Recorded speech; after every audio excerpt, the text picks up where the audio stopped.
రాయలసీమలోని ఒక చిన్న ఊరు. ఆ ఊరికి దగ్గరలో ఒక గుట్టమీద పాత కోట ఉంది. ఆ కోట ఎప్పటినుంచో వాడుకలో లేదు. 500 ఏళ్ల కిందట అక్కడ ఒక అమానుష ఘటన జరిగిందట.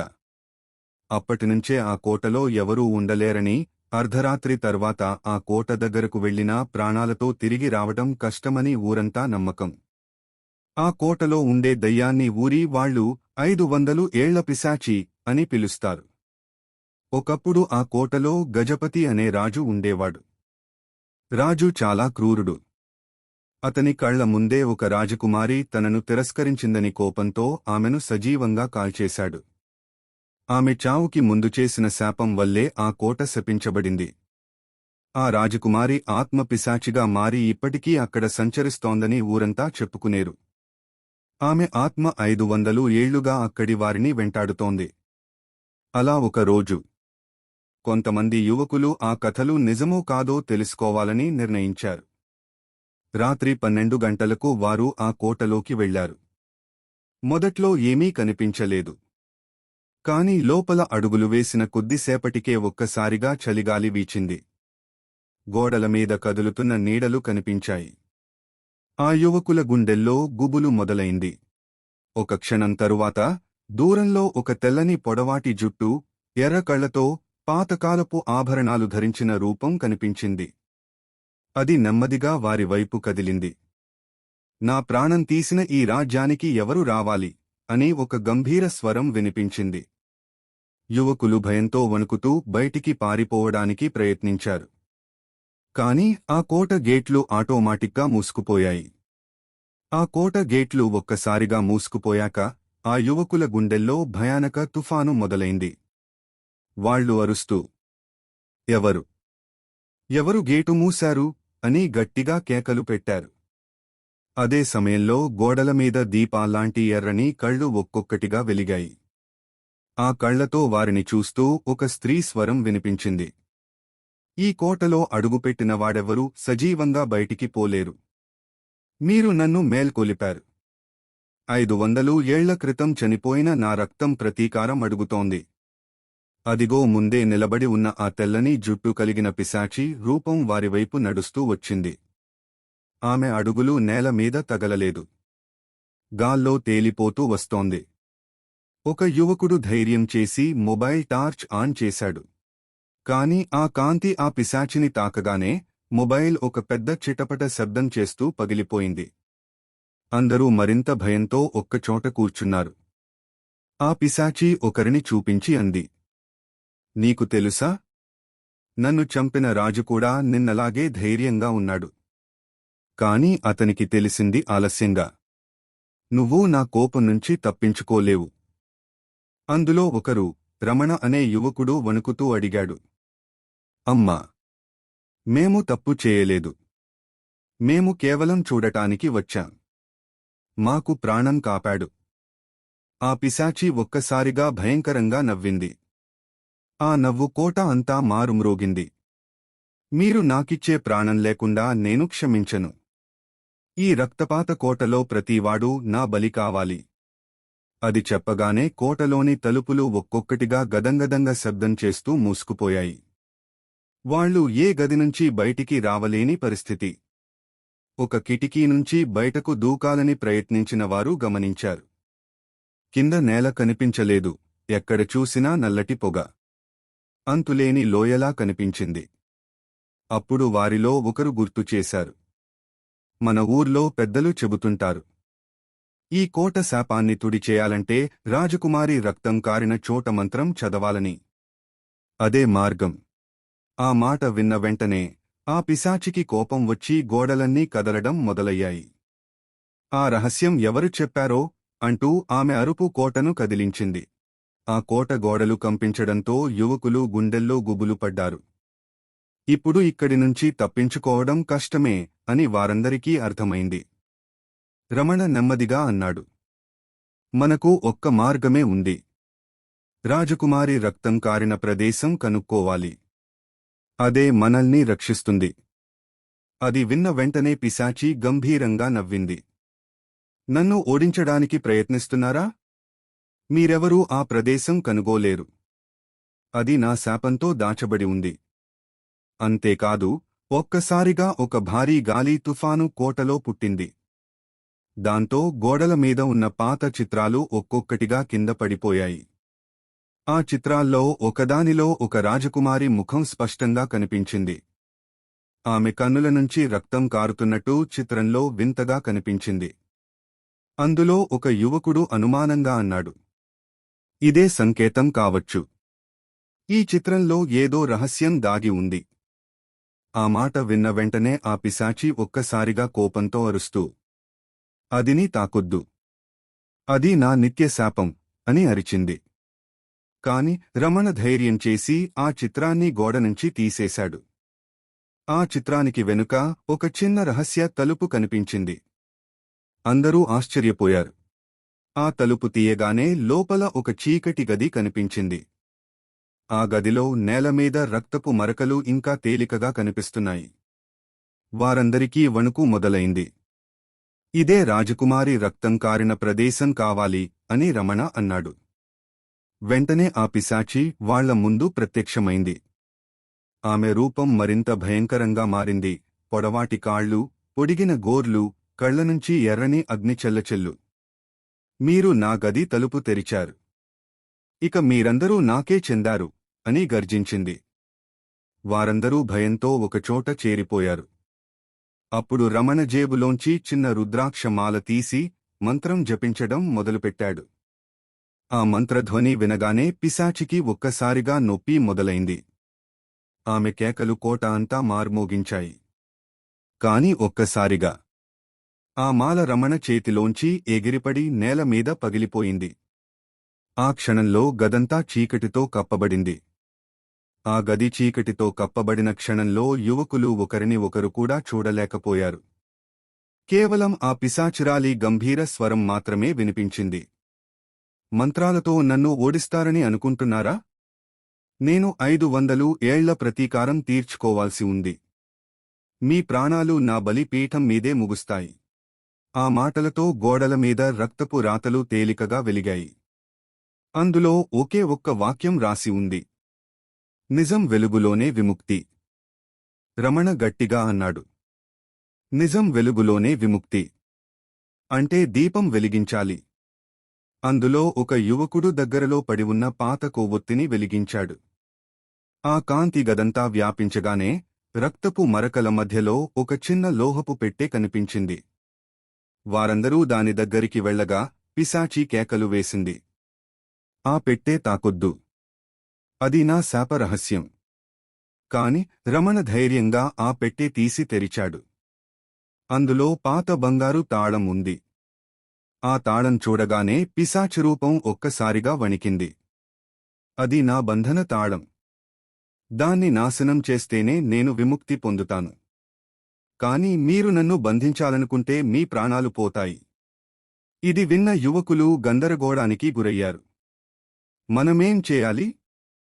ఈ తాళాన్ని పగులగొడితే ఆమె విముక్తి పొందుతుందా? లేక మరింత శక్తివంతమవుతుందా అని ఒకరు అన్నాడు. అప్పుడే గదిలోంచి ఒక మృదువైన స్త్రీ స్వరం వినిపించింది, నా ఆత్మకు విముక్తి కావాలి. నేను శాపం వల్ల పిశాచిగా మిగిలిపోయాను. కాని ఎవరైనా ధైర్యంగా నా తాళం నాశనం చేస్తే నేను శాంతిలో కలిసిపోతాను. వారందరూ ఆశ్చర్యపోయారు. అది పిశాచి రూపం నుంచి కాకుండా ఒక తెల్లని వెలుగు రూపంలో రాజకుమారి ఆత్మ నుంచి వినిపించింది. ఇప్పుడు యువకుల ముందున్నది ఒక పెద్ద నిర్ణయం. తాళం పగులగొట్టి పిశాచిని శాంతిలోకి పంపాలా? లేక భయంతో దాన్ని వదిలేయాలా? రమణ గట్టిగా అన్నాడు, మనకు తప్పదే. ఈ శాపాన్ని ముగించాల్సిందే. అతడు తాళాన్ని రాతి మీద కొట్టబోతుండగా పిశాచి రూపం ఒక్కసారిగా అరుస్తూ అతని మెడపై గోర్లు వేసింది. రమణ రక్తం చిందింది. కాని అతను ధైర్యంగా చివరి శక్తితో తాళాన్ని రాతి మీద గట్టిగా కొట్టాడు. రమణ బలంగా తాళాన్ని రాతిపై కొట్టగానే అది చిన్న ముక్కలుగా పగిలిపోయింది. ఆ క్షణంలోనే గది అంతా ఒక భారీ కాంతితో నిండిపోయింది. ఆ కాంతి లోపలి నుంచి ఒక రాజకుమారి స్వరూపం వెలువడింది. ఆమె కళ్లలో కన్నీళ్లు, పెదవులపై తేలికపాటి చిరునవ్వు. ధన్యవాదాలు పిల్లలు. మీరు నన్ను 500 ఏళ్ల బంధన నుంచి విముక్తి చేశారు. నేను శాంతిలో కలిసిపోతాను. ఆ మాటలు వినగానే యువకుల గుండెల్లో ఊపిరి పీల్చుకున్నట్టయింది. కాని ఆ వెంటనే మరోవైపు భయంకరమైన మార్పు జరిగింది. రాజకుమారి ఆత్మ వెలుగులోకి కలిసిపోతుండగానే పిశాచిరూపం గట్టిగా కేకలు వేసింది. లేదు, నేను అంతం కావలసింది కాదు. ఈ కోట నా రక్తం, నా శక్తి. నన్ను ఎవరూ అడ్డుకోలేరు. ఆ కేకతో నేల పగలిపోయింది. కోట గోడలు ఒక్కొక్కటిగా కూలిపోతూ పైకప్పు నుంచి రాళ్లు కింద పడటం మొదలయింది. యువకులు బయటకు పరుగెత్తారు.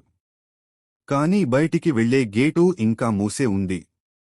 అప్పుడే రాజకుమారి ఆత్మ చివరిసారి ప్రత్యక్షమై తన చేయిని గేటు వైపు చూపింది. గేటు ఆటోమాటిక్గా తెరుచుకుంది. మీరు బయటికి వెళ్ళండి. నా ఆత్మ శాంతి పొందినా ఈ పిశాచి శక్తి అంతం కావడానికి ఇంకా సమయం ఉంది. జాగ్రత్త అని చెప్పి ఆమె రూపం కాంతిలో కలిసిపోయింది. యువకులు ఆ కోట బయటకు పరుగెత్తి వచ్చారు. వెనక్కి తిరిగి చూసినప్పుడు కోట మొత్తం నల్లటి అగ్నిజ్వాలల్లో కూరుకుపోయి కనిపించింది. ఆ దృశ్యం చూసి అందరూ షాక్ అయ్యారు. ఇది నిజంగానే అంతమైందా? లేక ఆ పిశాచికి ఇంకా శక్తి మిగిలుందా అని రమణ తనలో తాను అనుకున్నాడు. అప్పుడే గాలి లోపల నుంచి ఒక స్వరం వినిపించింది. ఇంకా నా ప్రతీకారం పూర్తి కాలేదు. నేను తిరిగి వస్తాను. ఆ స్వరం విన్న వెంటనే వారందరికీ మళ్లీ వణుకు మొదలైంది. యువకులు ఊపిరి పీల్చుకుని కోట బయటకు వచ్చారు. కాని ఆ కోట మంటల్లో మునిగిపోతున్న దృశ్యం వాళ్ల హృదయాల్లో భయాన్ని మరింత పెంచింది. రమణ కంగారు పడుతూ అన్నాడు, మనకు బయటకు రావడం కుదిరింది. కాని ఆ చివరి స్వరం విన్నారా? ఇంకా అంతం కాలేదన్నట్టుంది. వారందరూ ఒకరినొకరు చూసుకున్నారు. ఇకపై ఆ కోట వైపు తిరిగి వెళ్లబోమని నిర్ణయించారు. ఊరివైపు నడవడం మొదలుపెట్టారు. కాని మధ్యరాత్రి గుట్ట దాటుతుండగా ఒక్కసారిగా గాలి బలంగా వీచింది. ఆ గాలిలోంచి మళ్లీ అదే గంభీర స్వరం వినిపించింది. నన్ను తాళం నుంచి విముక్తి చేశారేగాని నా ప్రతీకారం ఆగదు. నా రక్తం కారిన ప్రతి రాయి, ప్రతి గాలి నాతోనే ఉంది. ఆ మాటలతోనే యువకుల ముందు ఉన్న చెట్లు ఒక్కసారిగా కదలడం మొదలుపెట్టాయి. కొమ్మలు చేతుల్లా విరుచుకుపడుతున్నాయి. వాళ్లు భయంతో పరుగెత్తారు. అయితే ఆ చెట్ల నీడల మధ్య ఒక ఎర్రని వెలుగు తిరుగుతూ కనిపించింది. ఇది ముగియలేదు అని రమణ మనసులో అనుకున్నాడు. పిశాచిశక్తి కోట కూలిపోతే ఆగలేదు. ఇది ఇప్పుడు ప్రకృతిలోకి కలిసిపోయింది. ఊరికి చేరుకున్నాక వాళ్లు పెద్దలకు జరిగినదంతా చెప్పారు. పెద్దవాళ్లు షాక్ అయ్యి ఒక వృద్ధుడు గంభీరంగా అన్నాడు, మా పెద్దలు చెప్పేవారు, పిశాచిని శాంతిపరచడం ఒకటి, కాని ఆమె రక్త ప్రతీకారాన్ని ఆపడం వేరు. రక్తం భూమిని తాకిన చోట ఆ శాపం కొనసాగుతుంది. మీరు కోటలో రక్తపు మరకలు చూశారా? రమణ తల ఊపాడు. అవును, చూశాం. అక్కడినుంచే ఆమె ఆత్మశక్తి పుట్టింది. వృద్ధుడు నెమ్మదిగా అన్నాడు. ఆ మరకలు పూర్తిగా శుద్ధి చేయకపోతే పిశాచిశక్తి మళ్లీ పుడుతుంది. మీరు కేవలం ఆమెను బంధన నుంచి విడిపించారు. కాని ప్రతీకారం మాత్రం ఇంకా మిగిలే ఉంది. ఈ మాట విన్న వాళ్లందరికీ గడ్డకట్టినట్టయింది. అంటే ఆమె మళ్లీ వస్తుందా అని రమణ అడిగాడు. వృద్ధుడు తల వంచి అన్నాడు, వచ్చిందే. ఇప్పటినుంచి మీ జీవితాలు సాధారణంగా ఉండవు. పిశాచిశక్తి ఎవరినో వెతుక్కుంటూ వస్తుంది. అప్పుడే రమణ చేతిపై ఎర్రటి గీతలు ఒక్కసారిగా కనబడాయి. అవి కోటలో పిశాచి గోర్లు వేసిన గాయాల్లా కనిపించాయి. అతను షాక్ అవుతూ చేతిని చూపించాడు. ఇది ఎలా వచ్చింది? ఇప్పుడే లేవు కదా? వృద్ధుడు వణుకుతూ అన్నాడు. ఆమె నిన్ను గుర్తుపెట్టుకుంది. నువ్వే ఆమె తదుపరి బలి కావచ్చు. రమణ చేతిపై కనిపించిన ఎర్ర గీతలు క్రమంగా లోతుగా మారాయి. అతని శరీరమంతా కాల్చిన మచ్చల్లా గుర్తులు పడుతున్నాయి. నన్ను ఆమె నిజంగానే వెంబడిస్తోంది అని రమణ వణుకుతూ అన్నాడు. వాళ్లు ఊరి వృద్ధుడి దగ్గరికి వెళ్లారు. ఆ వృద్ధుడు కళ్లను మూసుకుని జపం మొదలుపెట్టాడు. కొద్దిసేపటి తర్వాత కళ్ళు తెరిచి అన్నాడు. ఆ పిశాచి శాపం నేరుగా నీ రక్తంలోకి ప్రవేశించింది. ఇది ఒక శక్తివంతమైన రక్తబంధం. దాన్ని విరిచేయకపోతే నీ ప్రాణం ఖాయం. రమణ స్నేహితులు ఆందోళనతో అడిగారు. దాన్ని ఎలా విరిచేయాలి తాతయ్యా? వృద్ధుడు లోతుగా శ్వాస తీసుకుని అన్నాడు. ఆ కోటలో కారిన రక్తపు మరకలపై ఒక పవిత్ర యజ్ఞం చేయాలి. కాని ఆ ప్రదేశానికి మళ్లీ వెళ్లడం ప్రాణాలతో ఆట. ఆ పిశాచి ఇప్పుడు మరింత కోపంతో ఉంటుంది. అందరూ సైలెంట్ అయ్యారు. రమణ మాత్రం గట్టిగా అన్నాడు. నేను వెళ్తాను. నా వల్లే ఈ బంధం వచ్చింది. నా ప్రాణం పోయినా పర్లేదు. కాని ఈ శాపం ముగియాలి. స్నేహితులు కూడా ధైర్యం చేసి అతనితో వెళ్లాలని నిర్ణయించారు. ఆ రాత్రే మళ్లీ వారు ఆ గుట్ట వైపు బయలుదేరారు. గుట్ట దగ్గరికి చేరుకున్నాక కూలిపోయిన కోట శిథిలాలు ఇంకా పొగలు కక్కుతున్నాయి. కాని ఆశ్చర్యమేమిటంటే ఆ శిథిలాల మధ్య ఒక గది మాత్రం చెక్కుచెదరలేదు. అదే గది రాజకుమారి రక్తం కారిన ప్రదేశం. వాళ్లు దగ్గరికి వెళ్లగానే గాలి ఒక్కసారిగా భారమైంది. ఆ గదిలోంచి భయంకరమైన అరుపు వినిపించింది. మళ్లీ వచ్చారా? నా శాపాన్ని సవాలు చేస్తారా? అంతలో నేలలోంచి పొగ లేచి పిశాచిరూపం మళ్లీ బయటకు వచ్చింది. ఇప్పటివరకు కంటే మరింత భయంకరంగా. రక్తపు కళ్ళు, పొడవాటి జుట్టు గాలిలో ఎగురుతూ, చేతులలో అగ్నిజ్వాలలు. ఆమె నేరుగా రమణ వైపు దూసుకొచ్చింది. నువ్వే నా బలి. నీ రక్తంతో నా ప్రతీకారం పూర్తవుతుంది. రమణ వెనక్కి తగ్గుతూ, చేతిపై ఉన్న గాయాలు మళ్లీ రక్తం కారడం మొదలయ్యాయి. ఆ రక్తం నేలపై పడగానే ఆ రక్తపు మరకలు ఎర్రగా వెలిగిపోతూ వింత శక్తిని ఉత్పత్తి చేశాయి. వృద్ధుడు చెప్పిన యజ్ఞం ఇప్పుడే చేయకపోతే రమణ రక్తమే పిశాచికి శక్తి అయిపోతుంది. రమణ రక్తం నేలపై పడగానే ఆ శిథిలాల గది అంతా ఎర్రటి వెలుగుతో నిండిపోయింది. ఆ వెలుగులో పిశాచి మరింత శక్తివంతంగా మారింది. హాహాహా! నన్ను బంధించాలని అనుకున్నారా? కాని మీరే నాకే బలమైపోతున్నారు అని ఆమె గర్జించింది. రమణ నేలపై వణుకుతూ పడిపోయాడు. ఆయన గాయాల నుంచి రక్తం ఇంకా కారుతూనే ఉంది. స్నేహితులు భయంతో ఒకరినొకరు చూసుకున్నారు. ఇప్పుడు ఏం చేయాలి అని ఒకరు అరవగా, మరొకరు వృద్ధుడు చెప్పిన మాట గుర్తు చేశారు. రక్తపు మరకల మధ్య పవిత్ర యజ్ఞం చేయాలి. అందుకే వారు వెంటనే పవిత్ర నూనె, దీపాలు, మంత్ర పుస్తకం తీసి యజ్ఞం ప్రారంభించారు. మంత్రోచ్చారణ గట్టిగా వినిపించగానే గాలి బరువెక్కింది. పిశాచి కోపంతో వారివైపు దూసుకొచ్చి అరుస్తూ, ఆగండి! ఆ మంత్రాలు నన్ను బలహీనపరుస్తాయి. కాని వారు ఆగలేదు. యజ్ఞంలో వేసిన నిప్పు తెల్లటి జ్వాలలుగా ఎగిసి ఆ రక్తపు మరకలపై పడింది. అప్పుడు ఆ గది కంపించింది. పిశాచి రూపం ఒక్కసారిగా కుదేలైంది. ఆమె కేకలు కోట శిథిలాలంతా మార్మోగించాయి. రమణ గాయాల నుంచి రక్తం ఇంకా కారుతూనే ఉంది. ఆ రక్తం నిప్పులో పడగానే మంత్రశక్తి రెట్టింపయింది. పిశాచి గర్జిస్తూ, నీ రక్తమే నా శక్తి.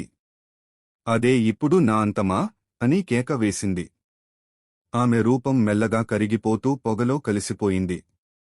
చివరి క్షణంలో ఒక భయంకరమైన హెచ్చరిక వదిలింది. ఇది ముగియలేదు. నా ప్రతీకారం కొత్త రూపంలో మళ్లీ పుడుతుంది. ఆ మాటలతో గది ఒక్కసారిగా నిశ్శబ్దమైంది. మిగిలింది కేవలం యజ్ఞాగ్ని వెలుగు. రమణ రక్తపు మరకలు మాత్రం బూడిదగా మారిపోయాయి. స్నేహితులు రమణను పైకి లేపారు. అతని గాయాలు నెమ్మదిగా మానుతున్నాయి. కాని అతని చేతిపై ఒక వింత చిహ్నం కనిపించింది. రక్తంతో వేసినట్టు ఉన్న అర్ధచంద్రం ఆకారం. అందరూ ఆశ్చర్యపోయి అడిగారు, ఇది ఎలా వచ్చింది? రమణ కళ్లలో వింత వెలుగు మెరిసింది. బహుశా ఇది ముగింపు కాదు, ఇది మొదలు కావచ్చు అని అతను నెమ్మదిగా అన్నాడు. రమణ చేతిపై కనిపించిన అర్ధచంద్రం ఆకారం అందరినీ కలవరపరిచింది. ఆ చిహ్నం కేవలం గుర్తే కాదు, ఒక వింత శక్తి తాళంలా అనిపించింది. వృద్ధుడు దగ్గరికి వచ్చి ఆ గుర్తును చూసి వణికిపోయాడు. అయ్యో! ఇది పిశాచి శాపం పూర్తిగా పోయలేదన్న సంకేతం. రక్తం బూడిదగా మారినా ఆ శాపం ఇప్పుడు నీ రక్తంలో వేరొక రూపంలో బ్రతుకుతోంది. రమణ ఆశ్చర్యంగా అడిగాడు. అంటే నేను కూడా పిశాచిలా మారిపోతానా? వృద్ధుడు తల ఊపాడు. నువ్వు పూర్తిగా పిశాచివి కావు. కాని నీలో ఇప్పుడు రెండు శక్తులు ఉన్నాయి. ఒకటి ఆ పిశాచి ప్రతీకారం, మరొకటి యజ్ఞం వల్ల వచ్చిన పవిత్ర శక్తి. ఈ రెండూ కలిసినప్పుడు నువ్వే భవిష్యత్తులో యుద్ధానికి కారణమవుతావు. ఆ మాట విన్న స్నేహితులు షాక్ అయ్యారు. యుద్ధమా? ఎవరి మధ్య? అని అడిగారు. వృద్ధుడు గంభీరంగా అన్నాడు. మనుషులు, ఆత్మలు, పిశాచులు. వీరి మధ్య శతాబ్దాలుగా దాగి ఉన్న యుద్ధం. ఆ పిశాచరక్తం నీలోకి చేరింది కాబట్టి ఇప్పుడు నువ్వు ఆ యుద్ధానికి కేంద్రం. అంతలో రమణ శరీరం ఒక్కసారిగా వణికింది. ఆ అర్ధచంద్రం ఆకారం ఎర్రగా వెలిగింది. రమణ కళ్లలో కూడా కొద్దిసేపు ఎర్రని వెలుగు మెరిసింది. అతను తన స్నేహితుల వైపు చూసి నెమ్మదిగా అన్నాడు. ఆమె స్వరం వినిపిస్తోంది. ఇంకా ముగియలేదని చెబుతోంది. అది నా లోపలే ఉంది. స్నేహితులు భయంతో వెనక్కి తగ్గారు. కాని రమణ ఒక్కసారిగా కేక వేశాడు. ఆ శబ్దం ఊరి అంతా మారుమ్రోగింది. ఆకాశంలో కృష్ణ మేఘాలు చేరి మెరుపులు పడ్డాయి. ఆ క్షణంలోనే గుట్టమీద ఉన్న కోట శిథిలాల నుంచి మళ్లీ ఎర్రని అగ్నిజ్వాలలు ఎగసిపడ్డాయి. పిశాచి శక్తి ఇంకా పూర్తిగా అంతమవలేదని అందరికీ స్పష్టమైంది. ఇకప్పుడు రమణలోని కొత్త శక్తి. అది రక్షణ అవుతుందా? లేక మరింత వినాశనానికి కారణమవుతుందా? ఆకాశం నల్లటి మేఘాలతో కప్పుకుపోయింది. మెరుపులు పడుతూనే గుట్టమీద ఉన్న శిథిలాల నుంచి ఎర్రని అగ్నిజ్వాలలు మళ్లీ ఎగసిపడ్డాయి. ఆ దృశ్యం చూసి ఊరివాళ్లందరూ భయంతో పరుగెత్తి ఇళ్లలో దాక్కున్నారు. రమణ మాత్రం ఆకాశాన్ని గమనిస్తూ వణికిపోయాడు. అతని చేతిపై ఉన్న అర్ధ చంద్రం గుర్తు మరింత ఎర్రగా వెలుగుతూ గుండె చప్పుడు లాంటి శబ్దం చేస్తోంది. ఇది ఏమిటో అర్థం కావట్లేదు. నా లోపల రెండు స్వరాలు మాట్లాడుతున్నాయి అని రమణ నెమ్మదిగా అన్నాడు. ఒక స్వరం మృదువుగా చెప్పింది, నువ్వు నా వారసుడు. నా ప్రతీకారం తీర్చాలి. ఇంకో స్వరం పవిత్రంగా వినిపించింది, నువ్వు రక్షకుడివి. ఈ శాపాన్ని ఆపాలి. రమణ తల పట్టుకుని కేక వేశాడు. అతని స్నేహితులు అతని దగ్గరికి వచ్చి పట్టుకోవడానికి ప్రయత్నించారు. కాని ఒక్కసారిగా రమణను తెల్లటి కాంతి కప్పేసింది. ఆ కాంతిలో అతను నెమ్మదిగా పైకి లేచాడు. అతని కళ్లలో ఒకటి ఎర్రగా, మరొకటి తెల్లగా మెరిసింది. అతను మానవుడిలా కనిపించక అర్థం కాని ద్వంద్వరూపం దాల్చాడు. స్నేహితులు భయంతో వెనక్కి తగ్గారు. రమణ, ఇది నువ్వేనా? అని ఒకరు వణుకుతూ అడిగాడు. రమణ గంభీరంగా అన్నాడు, ఇప్పుడు నేను ఒక్కరిని కాదు. నాలో రెండు ఆత్మలు ఉన్నాయి. ఒకటి పిశాచు ప్రతీకారం, ఇంకొకటి యజ్ఞశక్తి. ఈ యుద్ధం ఇక మీదట మన ఊరులోనే కాదు, ఈ భూమ్మీద అంతా వ్యాపిస్తుంది. అతని మాటలు విన్న వెంటనే శిథిలాల గది నుంచి పొడవాటి నీడలు బయటకు వచ్చాయి. వాటిలో ప్రతి ఒక్కటి మానవాకారంలోనూ పిశాచి రూపంలోనూ తారుమారుగా కనిపిస్తున్నాయి. ఆ నీడలు గర్జించాయి. మా రాణి ప్రతీకారం ఇంకా మిగిలే ఉంది. రమణ, నువ్వే ఇప్పుడు మా సైన్యానికి నాయకుడు. రమణ ఆ మాట విని గట్టిగా కళ్ళు మూశాడు. అతనిలోని పవిత్ర శక్తి గట్టిగా ప్రతిఘటించింది. లేదు, నేను మీ నాయకుడు కాను. నేను ఈ శాపాన్ని ముగించేవాడిని. ఆ మాటలతో అతని శరీరం నుంచి వెలువడిన తెల్లటి కాంతి ఆ నీడల్ని వెనక్కి తోసింది. కాని వాటిలో ఒకటి మాత్రం రమణ శరీరంలోకి మళ్లీ చొరబడింది. అతను వణికిపోతూ నేలపై కూలిపోయాడు. స్నేహితులు అతన్ని లేపేలోపే అతని శరీరంపై ఉన్న అర్ధ చంద్రం గుర్తు పూర్తి వృత్తమై మారిపోయింది. వృద్ధుడు వణుకుతూ అన్నాడు, అది రక్తచక్రం. ఇది పిశాచిరాణి తిరిగి పుడుతున్న సంకేతం. రమణ శరీరంపై ఏర్పడిన రక్తచక్రం అందరినీ వణికించింది. ఆ ఎర్రటి వృత్తం క్రమంగా తిరుగుతూ వింత శబ్దాలు చేస్తూ ప్రకాశించింది. వృద్ధుడు భయంతో నేలపై పడిపోయాడు. అది పిశాచిరాణి తిరిగి పుడుతున్న సంకేతం. ఇక మిగిలింది చాలా తక్కువ సమయం మాత్రమే. ఈ రక్తచక్రం పూర్తిగా వెలిగిపోయేసరికి ఆమె ఆత్మ రమణలో కలసిపోతుంది అని కేకవేశాడు. రమణ గుండె వేగంగా కొట్టుకుంటోంది. అతని కళ్లలో మళ్లీ 2 రంగులు, ఒకటి పవిత్ర కాంతి, మరొకటి రక్తపు ఎరుపు. అతను వణుకుతూ అన్నాడు, నాలో ఎవరో పోరాడుతున్నారు. నేను నియంత్రించలేకపోతున్నాను. స్నేహితులు అతన్ని పట్టుకునేందుకు దగ్గరికి రాగానే రమణ ఒక్కసారిగా గర్జించాడు. ఆ శబ్దం ఊరి అంతా మారుమ్రోగింది. అతని వెనకాల పెద్ద రక్తపు రెక్కల లాంటి నీడలు వెలసాయి. ఊరివాళ్లు ఇళ్లలోంచి బయటకు చూసి వణికిపోయారు. అతడే పిశాచిరాణి రూపమవుతున్నాడు అని అరుస్తూ మళ్లీ తలుపులు వేసుకున్నారు. అప్పుడే రమణ శరీరం నుంచి వింత స్వరం వినిపించింది. 5 శతాబ్దాలుగా నేను ఎదురుచూశాను. ఇప్పుడు నా ప్రతీకారం తీర్చుకునే సమయం వచ్చింది. స్నేహితులు షాక్ అయ్యారు. ఇది రమణ కాదు. ఇది పిశాచిరాణి మాట్లాడుతోంది. కాని అదే క్షణంలో రమణలోని పవిత్ర శక్తి గట్టిగా ప్రతిఘటించింది. ఆ తెల్లటి కాంతి అతని శరీరాన్ని చుట్టుకుంది. రమణ గట్టిగా కేక వేశాడు, లేదు, నేను నీ బొమ్మ కాను. ఈ శాపాన్ని ఇక్కడితో ముగిస్తాను. ఆ మాటలతో రక్తచక్రం ఒక్కసారిగా చీలిపోవడం మొదలైంది. ఎర్రని అగ్నిజ్వాలలు, తెల్లటి కాంతి కలిసిపడి ఆకాశంలో పెద్ద వలయాకారం ఏర్పడింది. వృద్ధుడు వణుకుతూ అన్నాడు, ఇది శాపవలయం. ఇది తెరవబడితే 2 లోకాలు కలిసిపోతాయి. పిశాచులు మళ్లీ మనుషుల మధ్యకు వస్తారు. స్నేహితులు గాబరాగా రమణను చూశారు. అతను నేలపై పడిపోతూ చివరి శక్తితో అన్నాడు, నన్ను ఆపకపోతే ఈ శాపం ప్రపంచాన్ని మింగేస్తుంది. ఆకాశంలో ఏర్పడిన శాపవలయం క్రమంగా విస్తరించసాగింది. అందులోంచి గర్జనలు, అరుపులు, వింత నీడలు బయటికొస్తున్నాయి. ఊరివాళ్లు భయంతో జపాలు చేస్తూ తలుపులు బిగించి కూర్చున్నారు. రమణ మాత్రం నేలపై పడిపోతూ వణికుతున్నాడు.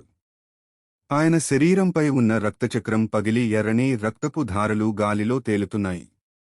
ఆ ధారలు శాపవలయం వైపు లాగబడుతున్నాయి. వృద్ధుడు గట్టిగా కేక వేశాడు. అది పిశాచిరాణి ఆత్మను కట్టిపెట్టిన రక్తబంధం. ఇది పూర్తిగా వలయంలో కలిసిపోతే రాణి పునర్జన్మిస్తుంది. రమణ స్నేహితులు భయంతో ఒకరినొకరు చూశారు. మనం ఏం చేయాలి? రమణను కాపాడకపోతే ఊరంతా నాశనమవుతుంది, వృద్ధుడు గంభీరంగా అన్నాడు. రమణలోని పవిత్ర శక్తినే ఉపయోగించాలి. కాని అది అతని హృదయం పూర్తిగా శాంతంగా ఉన్నప్పుడే వెలుగుతుంది. ఇప్పుడు అతడు 2 శక్తుల మధ్య పోరాడుతున్నాడు. మనమందరం కలిసి అతనికి ధైర్యం ఇవ్వాలి. అందరూ రమణ చుట్టూ కూర్చుని ప్రార్థన మొదలుపెట్టారు.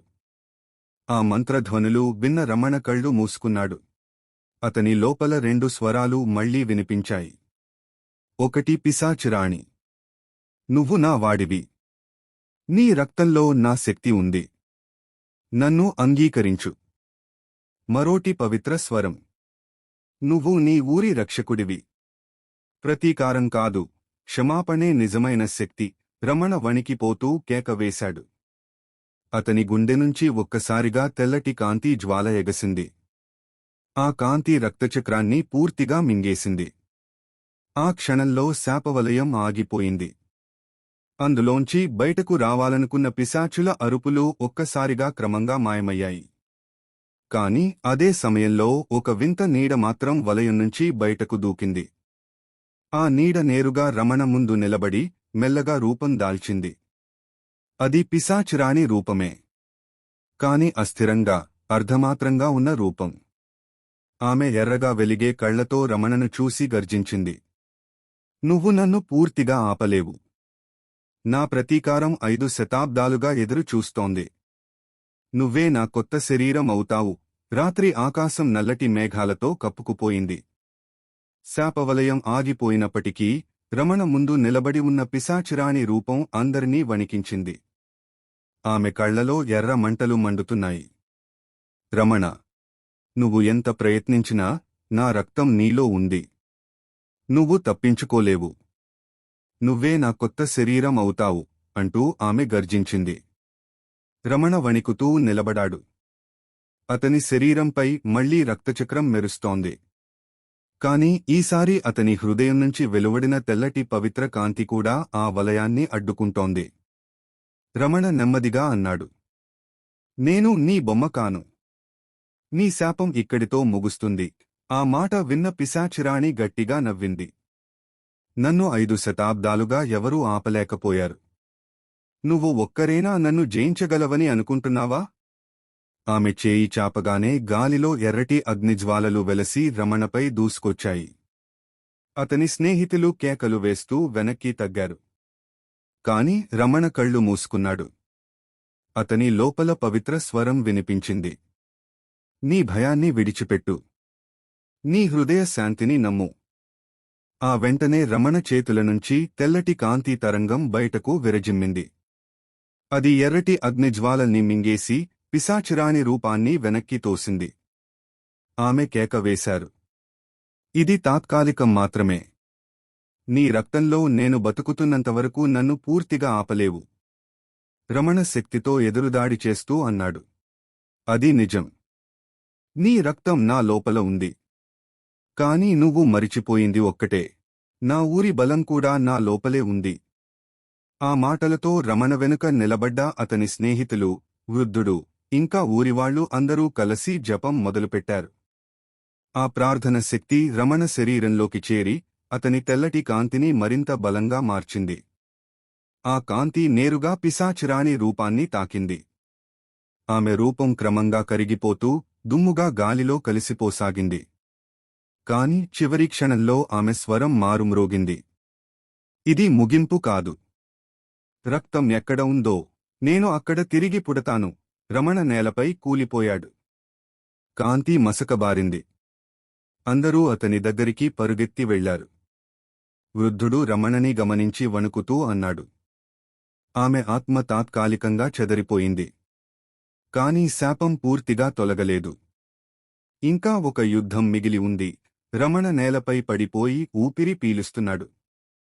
అతని శరీరంలో రక్తచక్రం మసకబారినప్పటికీ ఇంకా ఒక ఎర్రని చుక్క అతని ఛాతీపై మెరిసింది. వృద్ధుడు దగ్గరకు వచ్చి గమనించాడు. ఇది ఆఖరి తాళం. పిశాచిరాణి ఆత్మకు లింక్ ఇంకా బతికే ఉంది. ఇది తొలగించకపోతే ఆమె మళ్లీ పుడుతుంది అని అన్నాడు. స్నేహితులు భయంతో అడిగారు, అదేంటి? దీన్ని ఎలాగా తొలగించాలి? వృద్ధుడు గంభీరంగా అన్నాడు, అది కోసం రమణని ప్రేతగుట్టకి తీసుకెళ్లాలి. అది 5 శతాబ్దాల క్రితం పిశాచిరాణి త్యాగం జరిగిన స్థలం. అక్కడే ఈ శాపం పుట్టింది. అక్కడే ఇది ముగుస్తుంది. ఊరివాళ్లు విన్న వెంటనే వణికిపోయారు. ప్రేతగుట్ట? అక్కడికి వెళ్లి తిరిగి బతికి వచ్చిన వాళ్లే లేరు అని వారు అన్నారు. రమణ నెమ్మదిగా లేచి నిలబడ్డాడు. నా శరీరంలో ఈ శాపం ఉన్నంతవరకు నేను బ్రతికే ఉండను. ఏమైమైనా నేను ఆ గుట్టకెళ్తాను అని అన్నాడు. రాత్రి మధ్యలో రమణ, అతని స్నేహితులు, వృద్ధుడు కలిసి ప్రేతగుట్ట వైపు బయలుదేరారు. ఆ గుట్టదారంతా పొగమంచు, వింత శబ్దాలు. అడవి చెట్ల మధ్యనుంచి ఎవరో గమనిస్తున్నట్టు అనిపించింది. గుట్టపైకి చేరుకునేసరికి రమణ శరీరంపై ఉన్న ఎర్రచుక్క ఒక్కసారిగా మంటలా వెలిగింది. అతను వణికిపోతూ నేలపై మోకాళ్లపై కూర్చున్నాడు. అప్పుడే గుట్ట శిఖరం మీద ఒక ప్రాచీన రాతిగుడి శిథిలం కనిపించింది. వృద్ధుడు చూపించి అన్నాడు, అదే స్థలం. అక్కడే రక్తపూజ జరిగింది. ఆ గుడిలో రమణ తన రక్తాన్ని సమర్పిస్తే శాపబంధం తెగిపోతుంది. అంతలో నేల కంపించింది. శిథిలాల నుంచి వింత నీడలు బయటకు వచ్చాయి. వాటి కళ్ళు ఎర్రగా వెలుగుతూ రమణపై దూసుకొచ్చాయి. స్నేహితులు కేకలు వేశారు, ఇవి ఎవరు? వృద్ధుడు వణుకుతూ అన్నాడు, ఇవి పిశాచిరాణి సైనికుల ఆత్మలు. శాపాన్ని రక్షించడానికి ఇప్పటికీ కాపలా కాస్తున్నారు. ప్రేతగుట్టపై శిథిలాల చుట్టూ వణికించే వాతావరణం ఏర్పడింది. గాలి ఒక్కసారిగా ఘోరంగా వీచింది. పిశాచిరాణి సైనికుల ఆత్మలు క్రమంగా దగ్గరగా చేరుకుంటూ గర్జిస్తూ రమణపై దూకాయి. స్నేహితులు భయంతో వెనక్కి తగ్గారు. కాని రమణ లేచి నిలబడ్డాడు. అతని ఛాతీపై ఉన్న ఎర్రచుక్క మరింతగా వెలిగింది. ఆ వెలుగుతో ఆత్మలు మరింత ఉన్మత్తులయ్యాయి. ఇది వలే ఉంది అని వృద్ధుడు అరిచాడు. ఆత్మలు రమణని రాణి వారసుడిగా గుర్తిస్తున్నాయి. అవి అతన్ని రక్షించాలనుకుంటున్నాయా? లేక అతన్ని బలిపశువుగా తీసుకెళ్లాలనుకుంటున్నాయా? రమణ శరీరం ఒక్కసారిగా వణికిపోయింది. అతని లోపల నుంచి పిశాచురాణి స్వరం వినిపించింది. ఇవి నా విశ్వాసులు. నా ప్రతీకారం కోసం ఇవి నిన్ను రక్తగుడిలోకి నెట్టేస్తాయి. నువ్వు తప్పించుకోలేవు. అప్పుడే అతని స్నేహితుడు అరవింద్ ముందుకు వచ్చాడు. రమణ, నువ్వు గుర్తు పెట్టుకో. నువ్వు మా స్నేహితుడు, మా రక్షకుడు. నువ్వు పిశాచురాణి కాదవు. ఆ మాటలు విన్న రమణ కళ్లలో తెల్లటి కాంతి మెరిసింది. అతను చేతులు చాపగానే తెల్లటి తరంగం బయటకు వెళ్లి దగ్గరగా వచ్చిన ఆత్మలను వెనక్కి తోసింది. కాని వెంటనే రక్తచుక్క మరింత బలంగా మ్రోగింది. ఆ ఎర్ర కాంతి గాలిలో కలసి శిథిలాలపైకి దూసుకెళ్ళింది. అక్కడి రాతిగుడి కూలిన స్తంభాలు ఒక్కసారిగా ఎర్రటి అగ్నితో మళ్లీ నిలబడ్డాయి. వృద్ధుడు కేక వేశాడు. శాపగుడి మళ్లీ మేల్కొంటోంది. రమణ రక్తాన్ని తాగకముందు ఇది ఆగదు. రమణ శరీరం అణచుకోలేనంతగా వణికింది. అతని అడుగులు బలవంతంగా ఆ గుడి వైపు లాగబడ్డాయి. స్నేహితులు అతన్ని పట్టుకోవడానికి ప్రయత్నించారు కాని అదృశ్య శక్తి వాళ్లని వెనక్కి తోసేసింది. రమణ కళ్లలో మళ్లీ రెండు రంగులు మెరిశాయి, ఒకటి తెల్లటి వెలుగు, మరొకటి రక్తపు ఎరుపు. అతను గట్టిగా కేకవేసి నేలపై మోకాళ్లపై కూర్చున్నాడు. అప్పుడే రాతిగుడి లోపల నుండి పిశాచురాణి అస్థిరరూపం మళ్లీ బయటకు వచ్చింది. ఆమె గర్జిస్తూ అన్నది, ఇది చివరి సమయం. నా శాపాన్ని ఆపడానికి ఎవ్వరూ లేరు. రమణ, నువ్వు నా రక్తపుత్రుడివి. ప్రేతగుట్టపై నిశ్శబ్దం ఒక్క క్షణం కూడా లేకుండా గాలే గర్జిస్తోంది. రాతిగుడి లోపల నుండి బయటకు వచ్చిన పిశాచురాణి అస్థిరరూపం మరింత బలంగా మారుతోంది. ఆమె శరీరం చుట్టూ ఎర్ర మంటలు నర్తిస్తున్నాయి. రమణ మోకాళ్లపై కూర్చున్నట్టే వణికిపోతున్నాడు. అతని ఛాతీపై ఉన్న రక్తచుక్క ఆ మంటలకి ప్రతిస్పందిస్తూ గట్టిగా తడుక్కుమంది. ఆ ఎర్రకాంతి రమణ శరీరాన్ని చీల్చుకుని రాణి రూపంలో కలుస్తోంది. వృద్ధుడు భయంతో కేకవేశాడు. ఇది చివరి దశ. ఆమె ఆత్మ రమణ రక్తంలో కలిసిపోతే శాశ్వతంగా శాపమవుతుంది.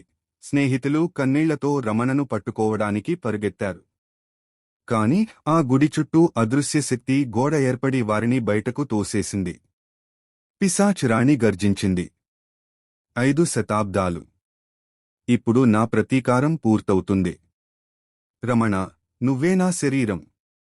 రమణ కళ్లలో ఎర్ర వెలుగు మెరుస్తూ అతను నెమ్మదిగా లేచాడు.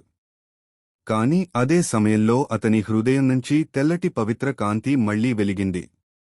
ఆ కాంతి రాణి ఆత్మను కాసేపు వెనక్కి తోసింది. రమణ గట్టిగా అరుస్తూ అన్నాడు, నేను నీ వారసుడు కాదు. నేను నా ఊరి బిడ్డను. నా ప్రజల రక్షకుడిని. ఆ మాటలతో అతని స్నేహితులు, ఊరివాళ్లు బయటే చేతులు జోడించి గట్టిగా జపం మొదలుపెట్టారు. ఆ శబ్దం గుట్టంతా మారుమ్రోగింది. ప్రతి శబ్దం రమణ శరీరంలోకి శక్తిలా ప్రవహించింది. పిశాచురాణి కేకలు వేసింది. ఇది సాధ్యం కాదు. నా రక్తబంధాన్ని ఎవరూ ఛేదించలేరు. రమణ చేతులు ఆకాశం వైపు లేపగానే ఆకాశంలోంచి ఒక దివ్య కాంతి కిందికి వచ్చింది. అది నేరుగా రమణ శరీరంలోకి ప్రవహించింది. రమణ గట్టిగా గర్జించాడు. ఇప్పుడు ముగింపు. నీ శాపానికి అంతమీదే. అతని ఛాతీపై ఉన్న రక్తచుక్క పేలిపోయింది. ఆ తెల్లటి కాంతి రమణ నుంచి బయటికి విరజిమ్మి పిశాచురాణి రూపాన్ని పూర్తిగా చీల్చేసింది. ఆమె చివరి కేకతో ఆకాశంలో కలసిపోయింది. గుట్ట చుట్టూ ఉన్న ఎర్ర మంటలు ఒక్కసారిగా ఆరిపోయాయి. రాతిగుడి శిథిలాలు మళ్లీ నిశ్శబ్దంగా కూలిపోయాయి. రమణ నేలపై కూలిపోయి కన్నులు మూశాడు. స్నేహితులు పరుగెత్తి వచ్చి అతన్ని కౌగిలించుకున్నారు. వృద్ధుడు కన్నీళ్లు తుడుచుకుంటూ అన్నాడు, 5 శతాబ్దాల శాపం ఇక్కడితో ముగిసింది. ఈ కథ ఇంతటితో ముగుస్తుంది. ఈ వీడియో మీకు నచ్చినట్లయితే మన ఛానల్ను సబ్స్క్రైబ్ చేయండి.